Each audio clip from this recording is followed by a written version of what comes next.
गण मध्यांचल के अध्यक्ष जी, सचिव जी एवं हमारे पावर ट्रांसमिशन के प्रांतीय अध्यक्ष जी इंद्रेश चौधरी जी एवं हमारे सभी अभियंता एवं अवर अभियंता बंधुओं, मित्रों, सबसे पहले तो मैं आप सभी को इस क्रांति की बेला पे जो भी लोग यहाँ पर आए हैं उनका क्रांतिकारी इस्तकबाल करता हूँ, उनका बहुत बहुत अभिनंदन एवं स्वागत करता हूँ कि कम से कम आप लोगों ने इतना साहस दिखाया, यहाँ पर आए, यहाँ पर खड़े हुए।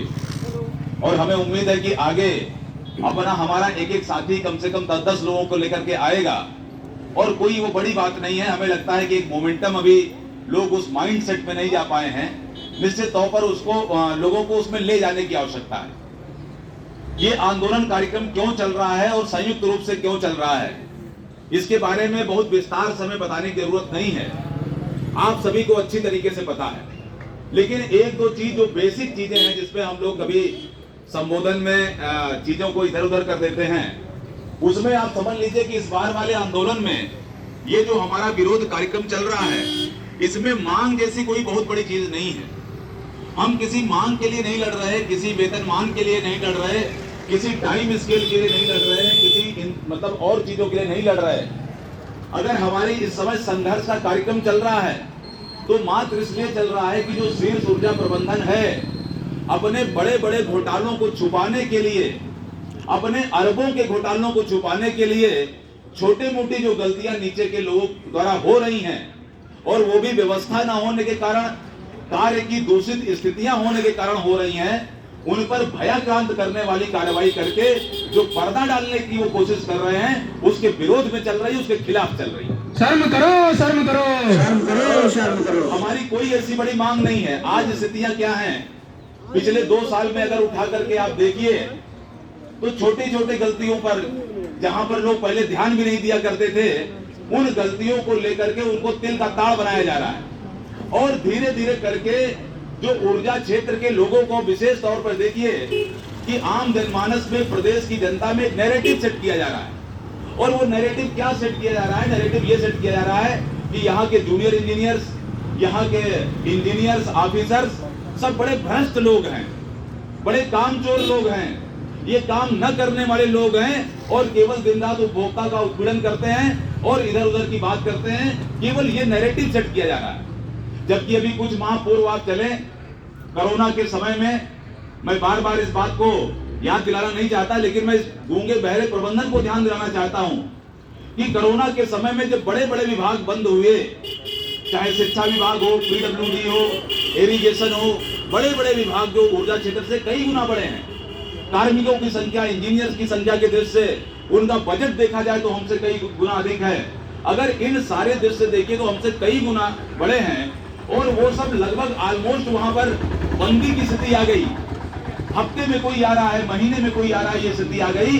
लेकिन अगर उस समय भी रेगुलर रूप से किसी ने कार्य किया और पूरे प्रदेश में कहीं भी 1 मिनट की भी पावर कट होने नहीं दी, तो आप लोगों ने किया है। निश्चित तौर पर इसका हार्दिक हम लोग वंदन एवं अभिनंदन करते हैं, आपके सेवा भाव का बहुत बहुत स्वागत करते हैं। और ऐसा नहीं कि ये कोई स्वांतः सुखाए हम कर दिए हों कि अपने से कर रहे हो, अपने से बता रहे हो।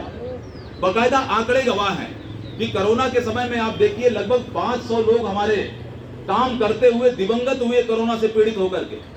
2000 लोग के आसपास, 2000 से ज्यादा अगर सेकेंड वेव भी जोड़ ली जाए तो लगभग 3000 लोग हमारे ऐसे थे जो कोरोना से पीड़ित हुए।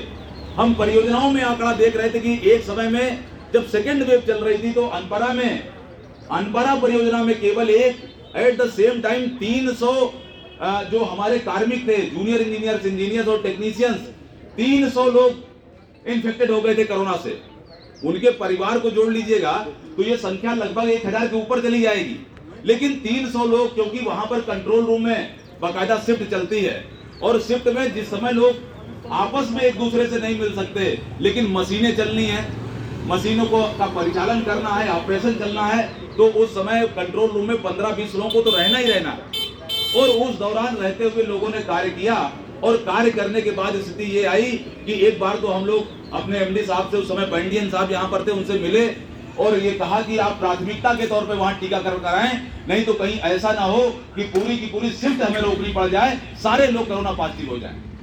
इन परिस्थितियों में आपने कार्य किया और आपके कार्य की सराहना माननीय मुख्यमंत्री योगी आदित्यनाथ महाराज जी ने ट्वीट करके किया और तत्कालीन ऊर्जा मंत्री जी ने किया।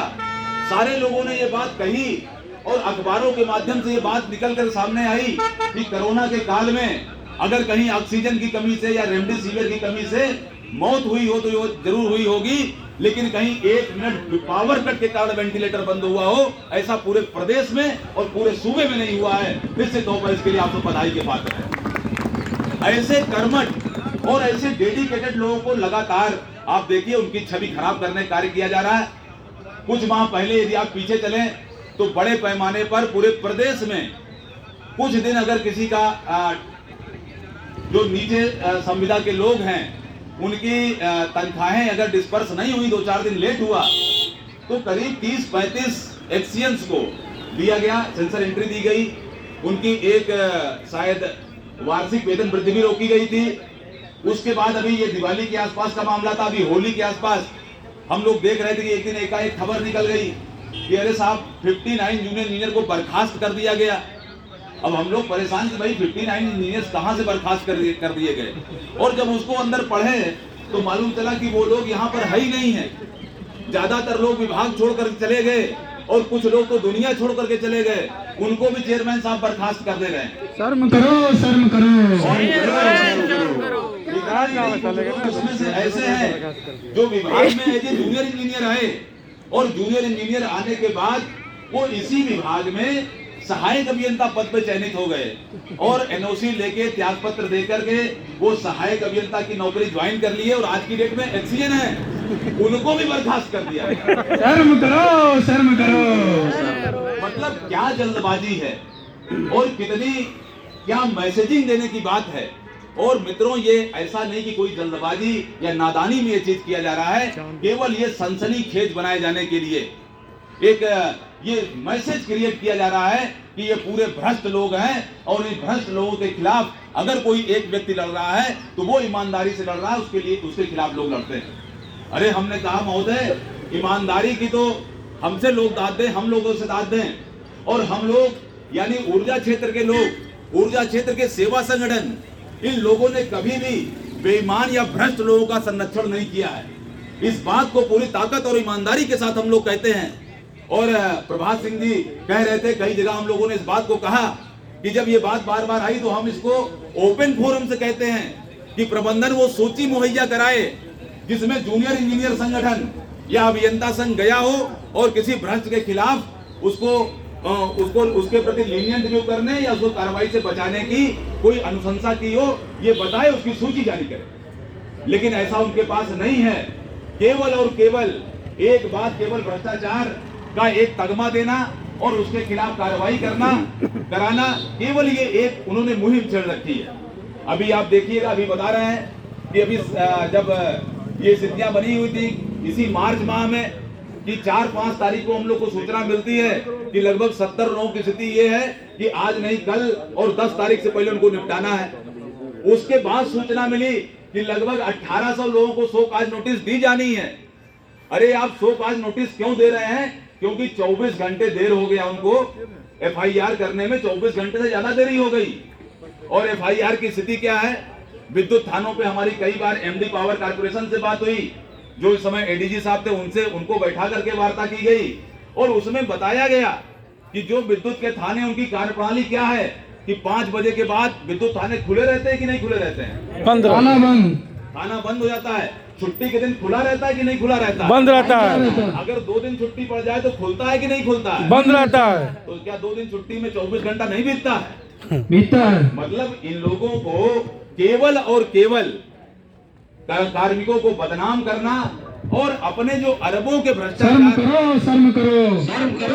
जो अपने अरबों के भ्रष्टाचार ईआरपी में इन्होंने किया है, महंगी बिजली खरीद के माध्यम से किया है, उत्पादन निगम की मशीनों को फोर्सली जो 4 और 5 रुपए पर यूनिट के दर से जहां पर हमें बिजली मिलती है उनको कम लोड पर चलाने के लिए विवश किया और 21 रुपए पर यूनिट की बिजली खरीदने के लिए पावर कारपोरेशन को और प्रदेश सरकार को बाध्य किया अपने उस कृत्यों को छिपाने के लिए ये इस तरह का नैरेटिव सेट कर रहे हैं। निश्चित तौर पर आज जूनियर इंजीनियर संगठन और अभियंता संघ ने एकदम तय कर लिया है कि हमारी मांगे तो पीछे रहेंगी, लेकिन आप जो हमारी छवि को खराब कर रहे हो और हमें डिमोरलाइज करने का कार्य कर रहे हैं, इस चीज को हम चुनौती के रूप में लेते हैं और निश्चित तौर पर इसके लिए आर पार की लड़ाई लड़ेंगे। और जिंदाबाद जिंदाबाद जिंदाबाद जिंदाबाद जिंदाबाद, अपना हक हम लेके रहेंगे लेके रहेंगे लेके रहेंगे।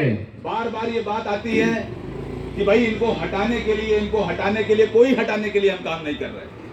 हमने तो माननीय योगी आदित्यनाथ महाराज जी से, अगर यहाँ LIU के लोग हों, मीडिया के लोग हों, तो उनके माध्यम से भी कहना चाहते हैं, हटाना लाना ये उनका जुडिक्शन है, लेकिन जिन लोगों ने यहाँ अरबों के घोटाले किए हैं, 90 करोड़ 50 करोड़ या 90 करोड़ का सॉफ्टवेयर, जिन्होंने 700 करोड़ में क्रय किया है, जिन्होंने बिलिंग के मामलों में अरबों का घोटाला किया है, जिन्होंने बाकायदा कोयला खरीद में मिसमैनेजमेंट किया और मशीनों को अंडर रोड चलने पे मजबूर किया है, ऐसे लोगों के खिलाफ CBI जांच कराई जानी चाहिए और दोषियों के खिलाफ कड़ी से कड़ी कार्रवाई करनी चाहिए। भ्रष्टाचारी हो बर्बाद हो बर्बाद हो बर्बाद भ्रष्टाचारी हो बर्बाद हो बर्बाद हो बर्बाद।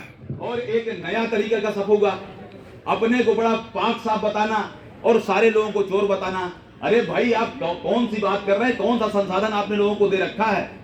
अभी जब मैं अनपरा ओबरा का दौरा कर रहा था तो हमारे वितरण के लोग भी वहां आए और कहे, अध्यक्ष जी, ये सोनभद्र तो बड़ा एक जियोग्राफिक रूप से भी बड़ा इसकी सिचुएशन, भौगोलिक स्थिति अजीब सी है।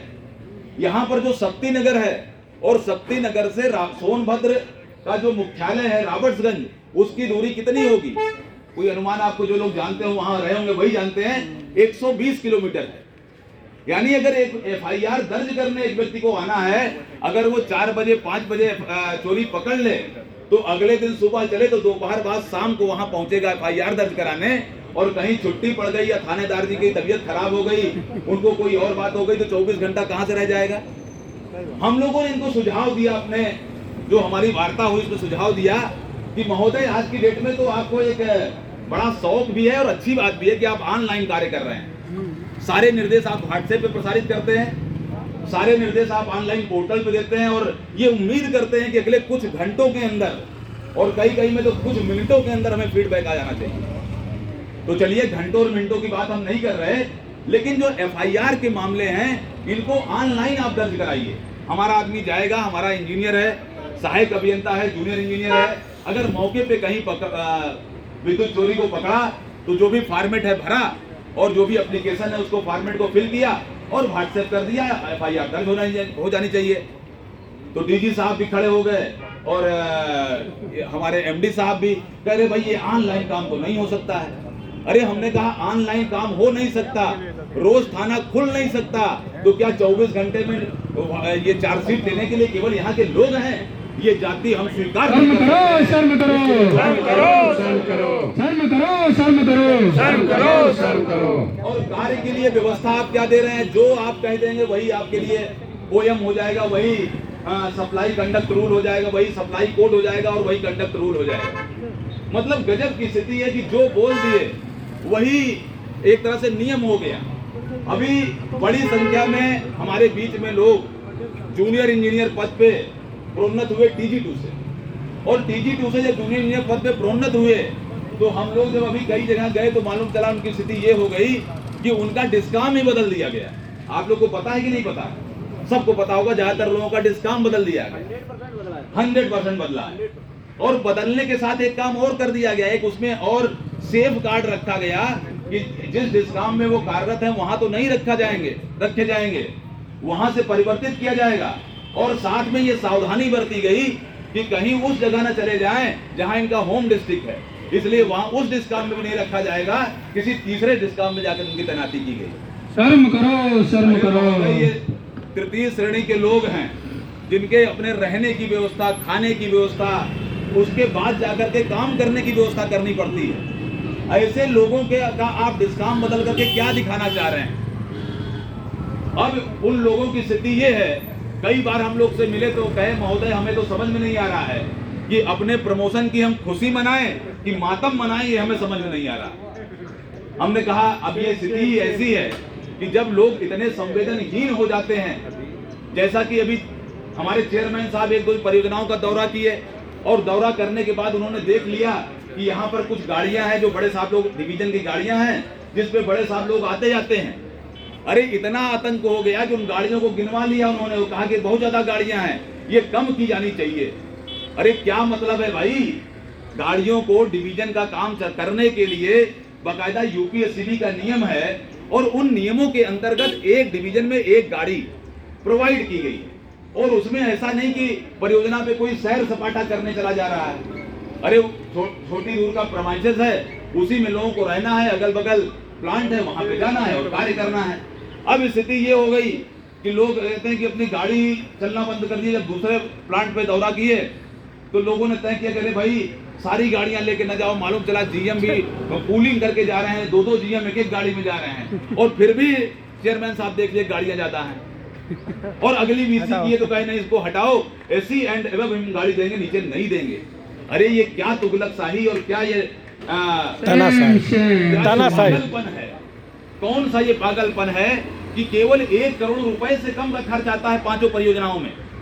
आपने 700 करोड़ रुपए की महंगी बिजली खरीदी, आपने 1500 करोड़ रुपए का कोयले का भुगतान समय से नहीं किया और उसके कारण अरबों की क्षति उठानी पड़ी कारपोरेशन को। और आज भी जब हम अनपरा तापी परियोजना में गए तो वहां पर देखा कि स्थिति ये है कि ओएनएम का पैसा, मेंटेनेंस का पैसा 2-2 साल का भुगतान नहीं हो रहा है और शायद कमोबेश स्थिति यही वितरण क्षेत्र की है। न फ्यूज वायर है, न कंडक्टर है, न लग है और न भी बता रहे हैं कि तेल भी अपने से भरवा के चलना पड़ रहा है। अरे तो ये अपने से भरवा के चलना बंद करिए और एक दिन सारी गाड़ी ला करके यही खड़ा करिए। ये आंदोलन का अगला रूप हम लोग को करना पड़ेगा। जिंदाबाद जिंदाबाद जिंदाबाद जिंदाबाद जिंदाबाद जिंदाबाद। तो अभी जब हम लोग अनपरा परियोजना गए तो एक और बड़ी इंटरेस्टिंग चीज सामने आई, मैं आपसे साझा करना चाहता हूँ। और इंटरेस्टिंग क्या, अजीब सी स्थिति कि गाड़ियों को लेके जब चेयरमैन साहब बड़े सख्त हुए तो उन्होंने एक कमेटी बनाई, कुछ लोगों को भेजा कि भाई एनटीपीसी की व्यवस्था का आप अध्ययन करके आइए और जो वो हमें रिपोर्ट दीजिए। हमारे कुछ लोग ऊंचाहार एनटीपीसी भेजे गए कि भाई जाएं और देख के आए, नियरेस्ट वही है। और वहां पर जब हमारे ऑफिसर्स गए और उन्होंने अध्ययन किया तो अपनी रिपोर्ट बनाई और ला करके इनको दिया। उसमें लिखा कि भाई एनटीपीसी में एक ऑफिसर को लगभग, चूंकि प्रेमाइसेस छोटा है और गाड़ियां तो बहुत शीर्ष स्तर पे दी जाती हैं, लेकिन नीचे के लोगों को 100 लीटर तेल दिया जाता है हर महीने और उसके अलावा गाड़ी या कार क्रय करने के लिए इंटरेस्ट फ्री लोन दिया जाता है। तो ये चीज आप दे दें, ये बना करके पत्रावली ले गए तो चेयरमैन साहब कुर्सी छोड़ खड़े हो गए, अरे ये क्या ले गया है सामने, वापस जाओ वापस जाओ। ये चीज हम स्वीकार नहीं कर सकते हैं और कोई व्यवस्था लेकर के आइए जो मैंने कहा है उस तरह की व्यवस्था लेके आइए। ये मनमानी नहीं चलेगी, नहीं चलेगी, नहीं चलेगी। क्या स्थितियां और क्या संवेदनहीनता है। एक तरफ आप उत्पादन निगम को देते हैं एनटीपीसी का टारगेट कि आपका स्पेसिफिक ऑयल कंजम्पशन एनटीपीसी के एट पार होना चाहिए, स्पेसिफिक कोल कंजम्पशन एनटीपीसी के एट पार होना चाहिए, आपका जनरेशन एनटीपीसी का होना चाहिए। और मैं मित्रों आपको बता दूं, आपको जान करके खुशी होगी कि अनपरा ओबरा तमाम परियोजनाएं हमारी ऐसी हैं जो इतनी विपरीत परिस्थितियों में भी, जहां 2-2 साल से ओएनडम का पैसा नहीं जा रहा है, वहां के हमारे इंजीनियर्स, जूनियर इंजीनियर्स जिस मेहनत और शिद्दत के साथ काम कर रहे हैं कि आज भी वो एनटीपीसी के बराबर नहीं बल्कि उनसे ज्यादा जनरेशन करके दे रहे हैं। निश्चित तौर पर ये हमारे लिए गर्व की बात है। जिंदाबाद जिंदाबाद जिंदाबाद। और इतना ही नहीं, जिंदाबाद जिंदाबाद। अभी जब 16 तारीख की हमारी वार्ता हुई, एसीएस महोदय के यहाँ हमारी वार्ता हुई, जब 7 तारीख को आप लोगों ने शक्ति भवन में कार्यक्रम कर दिया घेराव का, तो उसमें एक बात और आई और हमने ये बात एसीएस महोदय से कही कि महोदय आप उत्पादन निगम में ये स्थिति कर दिए हैं कि अब ट्रिपिंग एनालिसिस नोट शीट पे होगी। अरे वहां मशीनें ट्रिप होती हैं, उसके हजारों पैरामीटर हैं, मिल से लेके, टरबाइन से लेके, प्रोटेक्शन से लेकर के और बॉयलर तक के तमाम पैरामीटर है। किसी कारण से ट्रिप हो गई और उसको आप ट्रिपिंग के कारण, टेक्निकल कारण नहीं आप ढूंढेंगे, कहेंगे नाम बताइए किसके कारण हुई है। और अगर जो नाम नहीं बताएगा, जो जीएम मालूम चला उसी का नाम डाल देंगे कि तुम बताओ नहीं, तुम्हारे ऊपर दंड होगा। तो ये स्थितियां जब उन्होंने वहां पर कर रखी थी और हम लोगों ने एसीएस महोदय से कहा कि महोदय ट्रिपिंग एनालिसिस यदि नोट शीट पे होगी तो इस बात की भी एनालिसिस होनी चाहिए कि एनुअल ओवरहालिंग 4 साल में क्यों हो रही है और उसका जिम्मेदार कौन है। निश्चित तौर पर उसका नाम सामने आना चाहिए। शर्म करो, शर्म करो। और जब ये बात कही तो चेयरमैन साहब चुप हो गए, एमडी साहब चुप हो गए, एकदम चुप्पी साध गए। लेकिन आपकी चुप्पी ये लोगों के जीवन को झकझोर दे रही है, लोगों के जीवन में हलचल पैदा कर रही है, उनका जीवन समाप्त और तहस नहस कर रही है। अभी मैं जब हम लोग अनपरा की 4 नंबर इकाई के बारे में मैं थोड़ी सी चर्चा आपके बारे में कर दूं कि तोशिबा कॉर्पोरेशन जापान की वो इकाइयां हैं और 500 मेगावाट 94 की कमीशन है, यानी 94 से आज लगभग 30 साल होने जा रहा है और 30 साल लगभग एक थर्मल पावर प्लांट की मैक्सिमम आयु होती है और उस मैक्सिमम आयु में भी लगभग 90% पीएलएफ से ज्यादा 90% 95% वो मशीनें चल रही हैं। और हमने वहां के लोगों से बात की, उन्होंने कहा अध्यक्ष जी अभी ये जो इसका 4 नंबर का बॉयलर है जो हर साल इसका मेंटेनेंस होना चाहिए, पिछले 8 साल से इसका मेंटेनेंस नहीं हुआ है और फिर भी हम लोग इसको 90% पीएलएफ पे चला रहे हैं। निश्चित तौर पर सैल्यूट करना चाहता हूं ऐसे इंजीनियर्स को और ऐसे दुनिया में जिन्होंने ये कार्य किया। मैसेज तो डाले। और यही स्थिति है यहाँ पर वितरण क्षेत्रों में है कि मालूम चला कि 1 मीटर का कंडक्टर नहीं, फ्यूज वायर नहीं, आने जाने के लिए तेल की व्यवस्था नहीं और उसके बाद भी आपने मिनिमम ब्रेकडाउन और मिनिमम शटडाउन की व्यवस्था की। और इसके बाद भी अगर ये लगातार अपने घोटालों को छुपाने के लिए और अपनी चीजों को दूसरे दिशा में डाइवर्ट करने का ये प्रयास करेंगे तो आगे संगठनों को इस पे भी विचार करना पड़ेगा कि हम लोग को भी ऐसे व्यक्तियों के खिलाफ एफआईआर दर्ज करनी चाहिए और एफआईआर दर्ज करके इनके खिलाफ आपराधिक मुकदमा दर्ज कराना पड़ेगा। मित्रों, ये लड़ाई निश्चित तौर पर न जूनियर इंजीनियर संगठन के नेता न अभियंता संघ के लोग अपने लिए नहीं लड़ रहे हैं। ये आप अच्छी तरीके से जान रहे हो, 250-250 पीडी पर डे कराई गई है, शायद लेसा में न कराई गई है, कराई गई है। कराई गई। अगर 250 का लक्ष्य पर डे दिया गया, इसका अर्थ क्या होता है? इसका अर्थ अनर्थ के अलावा कुछ नहीं होता है। होता है कि नहीं होता? भाई आप लोग साथ मत होइए, बताइए। होता है। इसका अर्थ केवल अनर्थ है कि नहीं? यानी अगर आप देखिए किसी भी एक व्यक्ति की चेकिंग कर ली जाए तो उसके लिए पर्याप्त मटेरियल है कि आपको टर्मिनेट कर दिया जाए। हमारी जब वार्ता हो रही थी तो पंकज कुमार साहब ने कहा कि भाई हमने 250 का लक्ष्य तो नहीं दिया, ये लगता है डाउन द लाइन गलत मैसेज चला गया, हमने लक्ष्य नहीं दिया। लेकिन अभी जब उनकी टारगेट शीट उठा करके मैं देख रहा था कल मिर्जापुर में, तो 250 तो छोड़ दीजिए, एक दिन का टारगेट 918, 920 था वहां पे लोगों का। और एवरेज रूप से ऑन एवरेज लगभग 10,000 डेटा सैनिटाइजेशन एक डिवीजन में वहां होने थे। संभवतः यही पोजीशन यहाँ भी होगी, पोजीशन यहाँ होगी। और इतना कार्य कराने के बाद आरएमएस पोर्टल से इतनी सूचनाएं निकालने के बाद आपको एहसास हो जाना चाहिए कि ये दिशा और दशा इस पावर सेक्टर मैनेजमेंट की क्या है। निश्चित तौर पर आपको जिंदा नहीं छोड़ने की है, तो अगर उनकी मंशा जिंदा नहीं छोड़ने की है तो हमारी मंशा उनको ऐसे शांति से बैठने देने की नहीं है। जो वो अरबों का भ्रष्टाचार किए हैं उनको उजागर कराने की है और उनको सलीखों की जेल के सलाखों के पीछे पहुंचाने की है। इस बात के लिए हमने इंकलाब जिंदाबाद, जिंदाबाद, जिंदाबाद।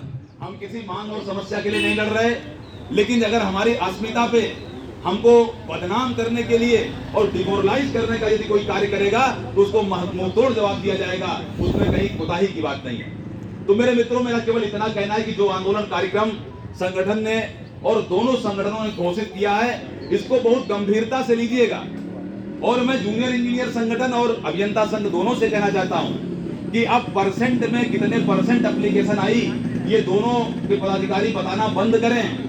अब नंबर्स बताएं कि इतने नंबर्स हमारे पास आ गए और इस डिवीजन में इतने लोग हैं और ये काम अगले 2 दिन में हो जाना चाहिए। ये परसेंट तो घालमेल वाला मामला होता है। मैंने अपने यहाँ भी देखा, जब परसेंट में आदमी बताने लगे तो समझ लीजिए मामला गड़बड़ है, और जब नंबर में बताने लगे तो समझ लीजिए वहां पर कार्य हो रहा है जी। तो इसलिए टोटल मेंबर्स कितने हैं इसको काउंट कर लीजिएगा और कितने लोगों की आ चुकी इसको काउंट कर लीजिए। जहां कमी है, निश्चित तौर पर प्रभात सिंह जी ने बात कही, मैं उससे एकदम इत्तेफाक रखता हूं कि एक आध दिन बाहर चलने का प्रोग्राम चाहे हम लोग डिफर कर लें, क्योंकि ये बात आंदोलनों में कही जाती है कि पूरे प्रदेश में जंगल में मोर नाचे, पूरे प्रदेश में तो कोई नहीं देखता, अगर इस लखनऊ में नाचता है तो हर व्यक्ति देखता है, हर आदमी इस चीज को देखता है, हर मीडिया वाला देखता है। इसलिए लखनऊ के कार्यक्रम को सही कराना, क्योंकि यहाँ हमारे बहुत ही कर्मठ लोग हैं, आप लोग इसमें लगिए। और हर व्यक्ति आज की डेट में पीड़ित है, जो प्रबंधन का अत्याचार चरम पे है, उसका जवाब देना हमारा आपका कार्य हो जाता है। कहीं उसमें किसी तरह की कोताही नहीं, किसी प्रकार का। आज यदि हम अपने इन कार्यों में, इस आंदोलन में कहीं कोताही छोड़ते हैं तो समझ लीजिए भविष्य बहुत चौपट होने वाला है, भविष्य बहुत खराब होने वाला है। स्थितियां आपके संभाले नहीं संभलेंगी, कोई इसको नहीं संभाल सकता है। और मैं आज इस सभा के माध्यम से केस्को के लोगों को धन्यवाद देना चाहता हूं। आपके लोगों, आप में से ज्यादातर लोग देखे होंगे कि केस्को का डिस्क्रिप्शन कितना है? जीरो। केस्को में डिस्क्रिप्शन क्या है? जीरो।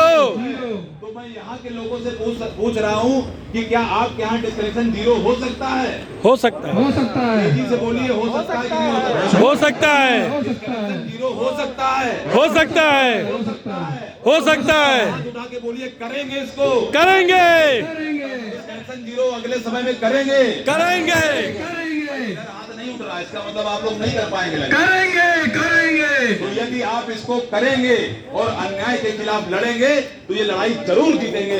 इस बात के लिए हम आपको आश्वस्त करना चाहते हैं। तो जिस तरह केस्को के लोगों ने आपके सामने एक उदाहरण प्रस्तुत किया, हम समझते हैं केस्को के बाद दूसरा नंबर भौगोलिक रूप से और हर तरीके से लेसा का ही आता है। इसलिए लेसा को एक कदम आगे रहना चाहिए, पीछे कदापि नहीं। और इसमें जिम्मेदारी पूरी टीम की है, नीचे की भी है, ऊपर की भी है।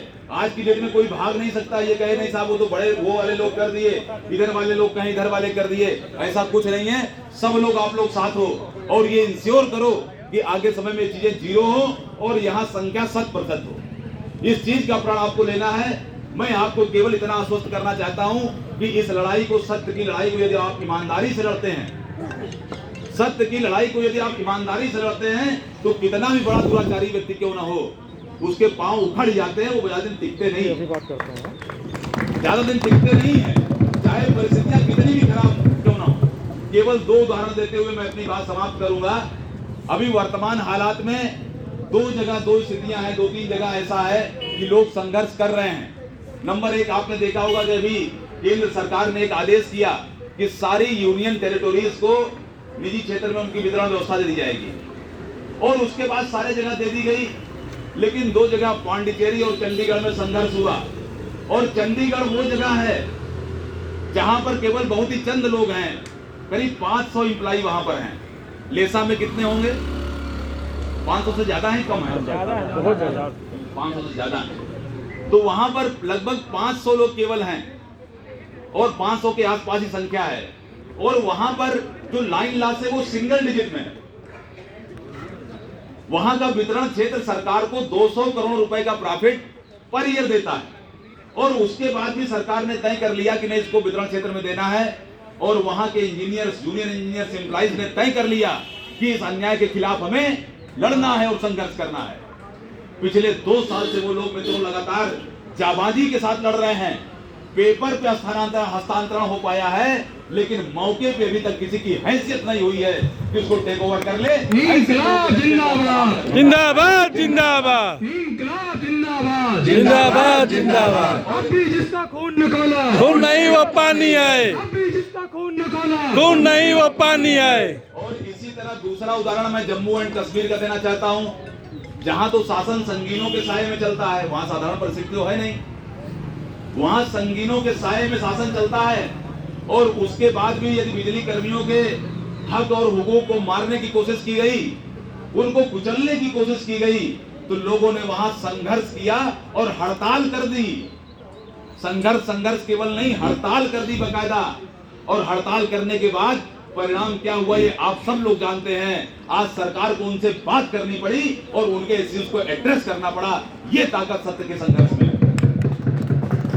तो मेरे मित्रों, मेरा आपसे यही बहुत ही आग्रह है, करबद्ध निवेदन है कि इस लड़ाई को बहुत गंभीरता से लें। जो लोग इस परिसर में, यहाँ पर भी मध्यांचल में भी बड़ी संख्या में लोग कार्यरत हैं और गेट तक नहीं निकल पा रहे हैं, शक्ति भवन के लिफ्ट से लोग नहीं उतर पा रहे हैं, तो निश्चित तौर पर हम लोग को वहां भी जाना पड़ेगा और जो हमारे पदाधिकारी हैं वहां जाएं और उनको उतार करके ले आएं या उनसे बकायदा कह करके ले आएं कि आगे कुछ भी हो संगठन को हम दोष नहीं देंगे। अगर ये भी वो लिख के देने और बताने के लिए तैयार हैं तो हमारे लिए आत्मसंतोष का विषय रहेगा।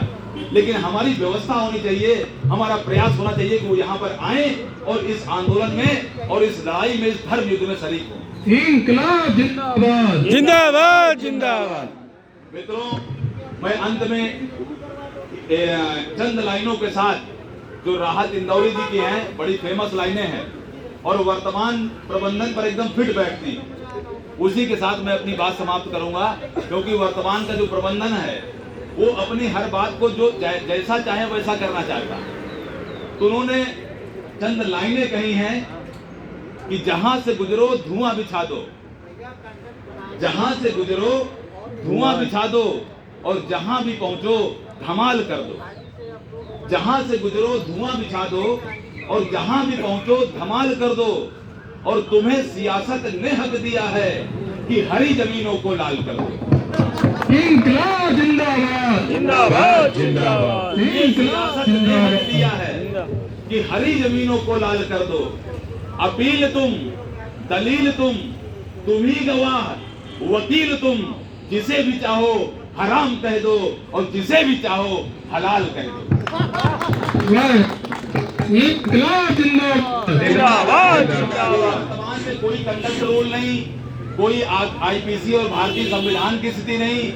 जो कह दिया जाए कि भाई अगर एक दीर्घ दंड पा गया 2 साल नहीं होगा, 2 साल नहीं होगा, एएमयू प्रमोशन नहीं होगा, एएमयू साइन कर लो। और यहाँ पर जो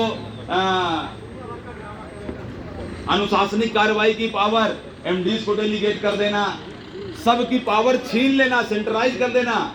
एक अंतिम बड़ी इंटरेस्टिंग बात मैं बताते हुए अपनी बात को समाप्त करूंगा कि अभी पनकी परियोजना की एक दिन वीसी चल रही थी और उस वीसी में कहीं एक बात आ गई कि पैसे को कैसे यहाँ से जाकर के मुख्यालय से छोटे छोटे जो भुगतान होते हैं उनका अप्रूवल लिया जाए कि न लिया जाए। उसी बीच में कोई बात आई और चेयरमैन साहब ने कह दिया कि नहीं सीजीएम साहब, मुख्य अभियंता महोदय, अब अगर 500 का भी भुगतान करना हो तो आप मुख्यालय से उसकी अप्रूवल लीजिएगा। एक मुख्य अभियंता की अब ये स्थिति हो गई कि अगर 500 रुपए का भी भुगतान करना है तो वो लखनऊ से अप्रूवल लेगा, उसके बाद भुगतान कर पाएगा। और उसके बाद आप ये उम्मीद करेंगे कि व्यवस्था एकदम फिट फट चले, कहीं बियॉन्ड न होने पाए, कहीं 24 घंटा क्रॉस न होने पाए, कहीं 7 दिन क्रॉस न होने पाए। तो अरे इस तरह के इररिलेवेंट चीजों को दे करके, अव्यवहारिक टारगेट दे करके जो रोज रोज हमें हमारे लोगों को मार रहे हैं, ऐसी जिंदगी से तो अच्छा है कि एक दिन लड़के मारा जाए। ये अच्छा है कि नहीं है? तो निश्चित तौर पर रोज रोज मरने से अच्छा है कि एक दिन लड़के मारा जाए। और आप सबका इस चीज के लिए इस क्रांति में आह्वान करते हुए कि इस लड़ाई को बहुत ही शिद्दत के साथ लेते हुए, बहुत ही गंभीरता के साथ लेते हुए, एक एक व्यक्ति हमारा, एक एक सिपाही, एक एक पदाधिकारी है, अपने साथ 10-10 लोगों को, 15-15 लोगों को जोड़ें और आगामी समय में इस आंदोलन को सफल बनाएं। अगर आप जुटेंगे, जूझेंगे तो निश्चित सफल होंगे। इन्हीं सब बातों के साथ आप सभी का क्रांतिकारी इस्तेमाल करते हुए मैं अपनी बात समाप्त करता हूं। धन्यवाद। जय हिंद, जय संगठन। और सभा के समाप्ति की घोषणा करता हूं।